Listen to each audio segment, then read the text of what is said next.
And then there was this famous debate, May 27th, when then new Malaysian Member of Parliament by the name of Mahathir Mohamad got up and made a very strong statement accusing Singapore Chinese of only being used to Malays in inferior positions like drivers. And he says, the trouble is that you're not used to Malays who are now in authority. So actually it was primarily in response to that speech that Mr. Lee got up and made his speech. And most crucially in that speech, he spoke in Malay. Halfway through, he switched to Malay, and he spoke very good Malay with no trace of an accent. And he gave a very, very powerful speech directed at Malay audience. And every person who witnessed the speech says that the Malay audience, especially in the gallery, people from the kampongs, God knows where, were gathered in the Malaysian Parliament's gallery, the Malaysian backbenchers on the government side were all listening very intently.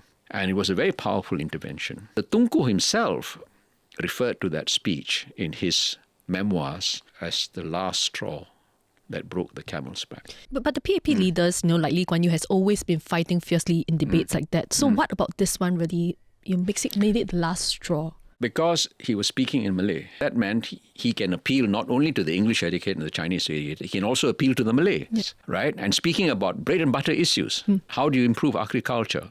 How do you improve the lot of poor Malays, rural Malays, urban Malays? What are the important issues? How are you going to continue accusing him of being a Chinese leader who only appealed to the Chinese ground when he spoke better Malay than most of the Malaysian leaders? They themselves said that. So now we are not saying this.